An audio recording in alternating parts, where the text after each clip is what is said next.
And now back to Latavius Murray sniffing the end zone, and he will get there. 38-yard touchdown run for Latavius Murray.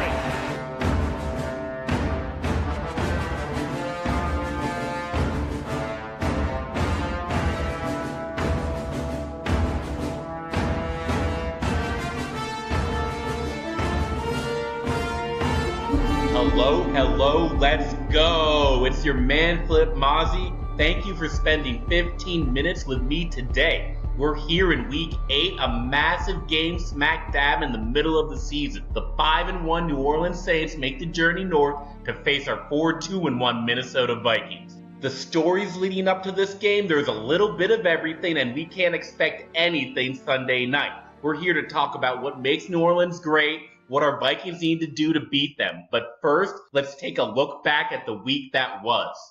Just like we asked for, our Purple got its third win in a row. We see that final score, 37-17, suggests it was easier than it really was, but what it comes down to, the Vikings dominated the big plays of that game. Adam Thielen's routine 34-yard contested touchdown catch, a key Tom Johnson fumble recovery, Latavius Murray's 38-yard run for the score, Harrison Smith's interception and 52-yard return, and finally Aldrick Robinson's surprise 34-yard grab for a touchdown too.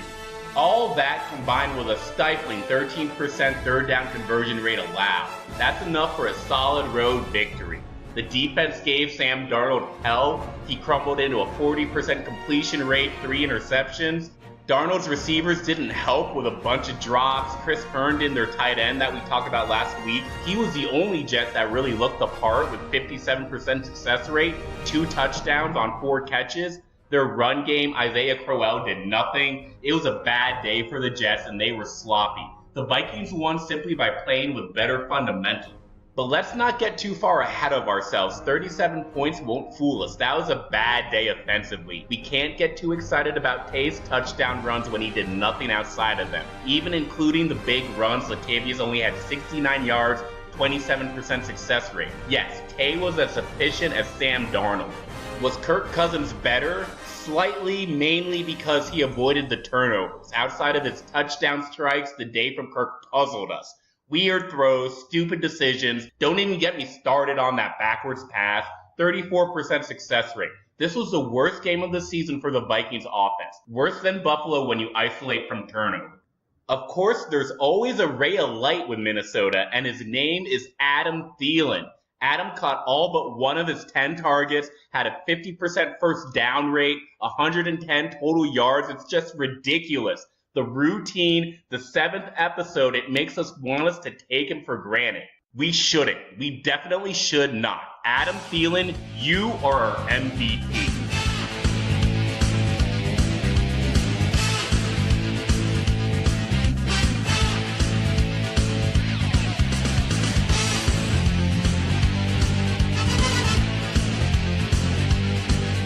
So we entered Saints Week with a ton to talk about. First, there were some very good defensive performances to single out. Danielle Hunter extends his sack streak after the stat correction.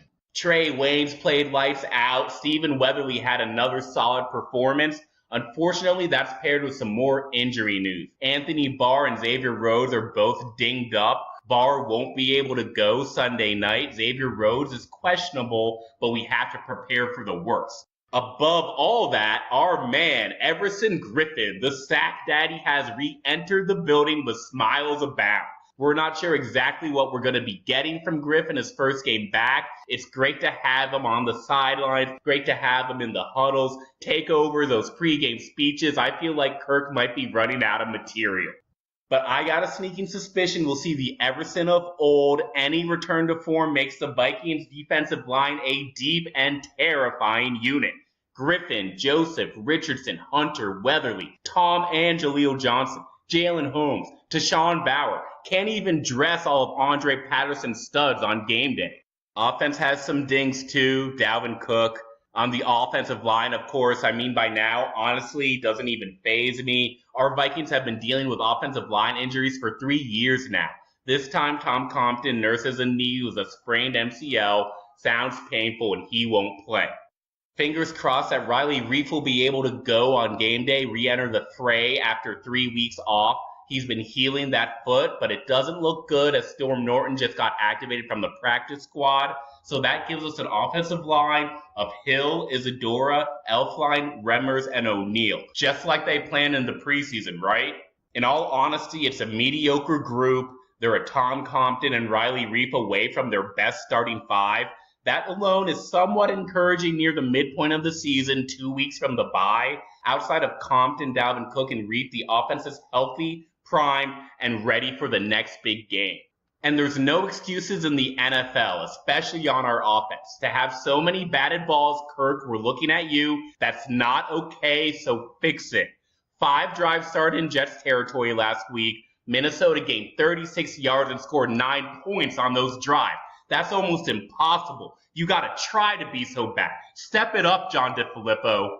Seriously, JDF, that reverse motion you're running with Stefon Diggs, it ain't working. What's so wrong with normal play action? That double screen play where Kirk fakes to the running back right before tossing back to the wide receiver on the left, no one's getting fooled by it. Probably because you never call the actual running back screen. JDF has to start using these weapons way more efficiently. Adam Thielen and Kirk Cousins are bailing him out right now. That's enough to get victories against Arizona and New York. It's not enough against great teams. Teams like New Orleans. So Kirk and JDF need to come out with everything they got for Sunday night against the Saints.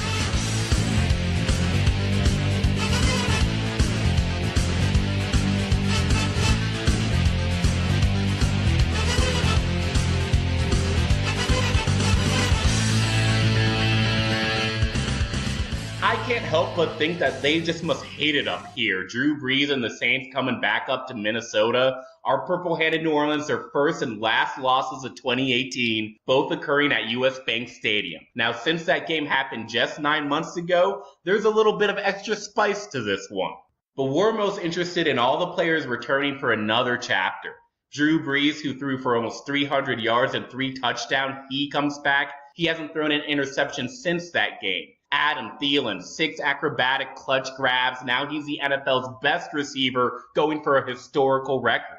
Alvin Kamara killed the Vikings with 105 total yards and a touchdown. He's back and he's still got a bitter taste in his mouth.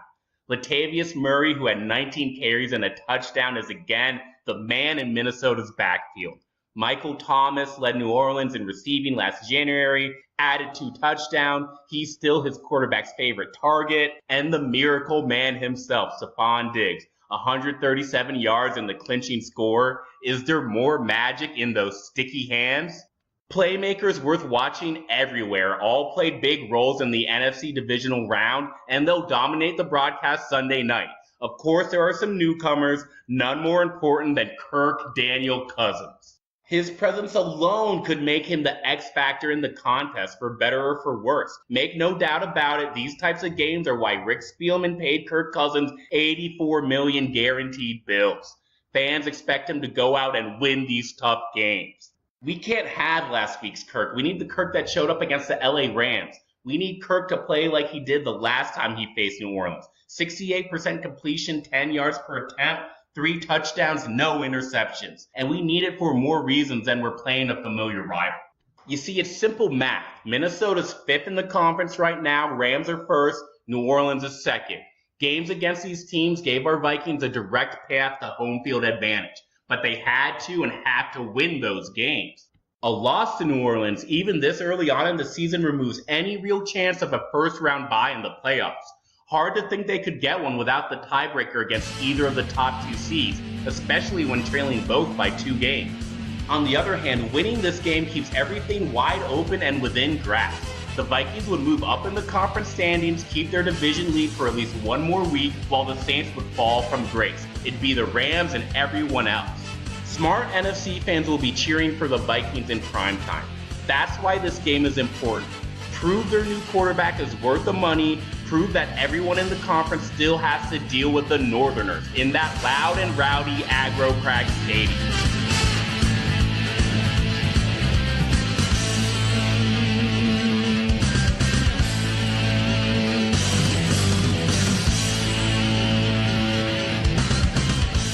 Now let's look at which Vikings need to have big days. There's a lot of key injuries on defense. Anthony Barr, Andrew Sendejo, Mike Hughes, Linval Joseph, and Xavier Rhodes are questionable. That's shifted the strength of our Zim Reapers forward to the defensive line. Some of the best Vikings defenders, Everson Griffen and Danielle Hunter, must have good games.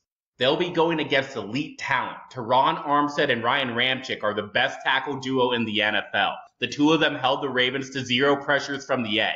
They're PFF's number 2 and number 4 offensive tackles this season. It'll be veteran versus veteran on one side, youth versus youth on the other. It's strength versus strength all around. So it's a tall order that our Minnesota men must fill. Hunter has to keep his sack streak going. Griffen needs to have an impact similar to the playoff game where he sacked Breeze and created a turnover on a batted ball. Our edge rushers will need to use every move in their arsenal, play off that crowd noise, disrupt Sean Payton's offensive game plan by living in the backfield and pocket. Any lack of success here will give Breeze time to throw against a depleted secondary.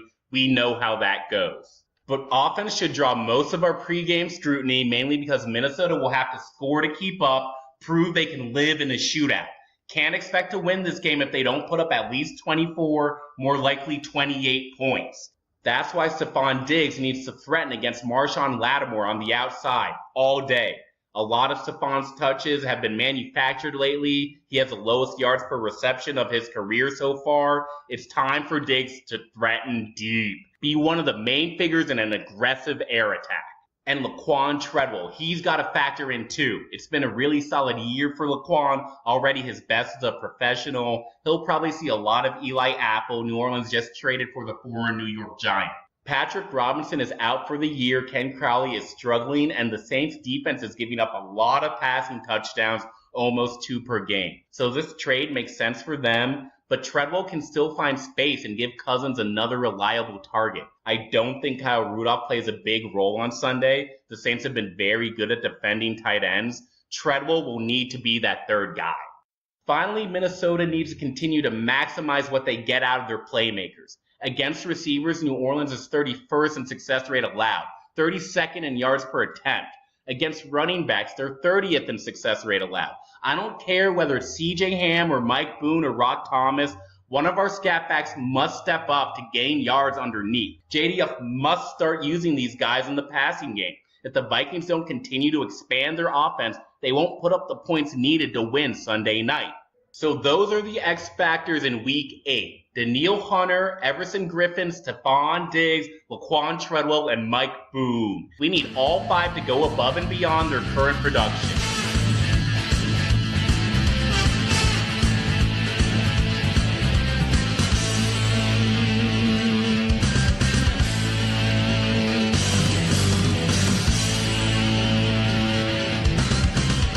Here's just some predictions to wrap things up. Usually I call them bold. This week, they're clear as day to me, just what the numbers point to. First of all, I don't see an answer for Mike Thomas if Xavier Rhodes can't play. Don't see how they stop Alvin Kamara at all. You gotta remember, even a healthy Rhodes and Kendricks weren't enough to stop those two last January.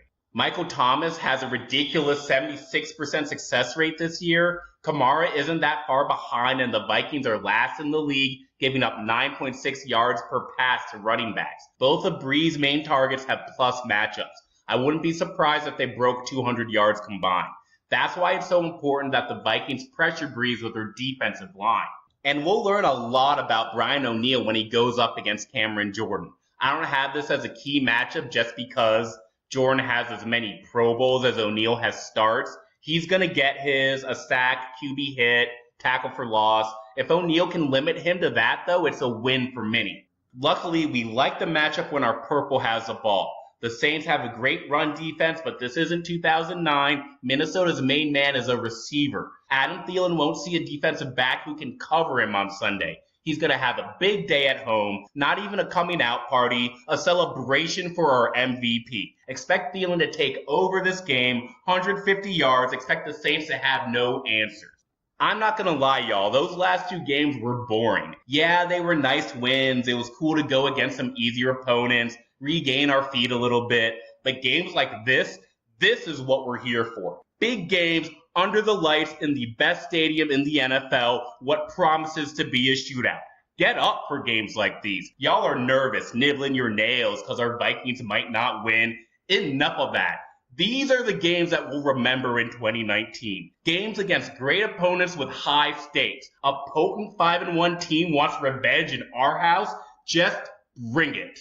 Take what they got. Breeze and Thomas and Jordan and Kamara. Throw right back with Thielen and Diggs, Griffen and Hunter, Smith and Cousins. The Vikings are set to show they can play against the best. Against anybody. Are we scared? Of course not. We can't wait. Now let's go get that win in prime time. Let's turn the NFC on its head, make the rest of the league deal with the fact they don't want to admit that there's a damn good, well-coached, perseverant team with a franchise quarterback up north. Now go get that win, guys.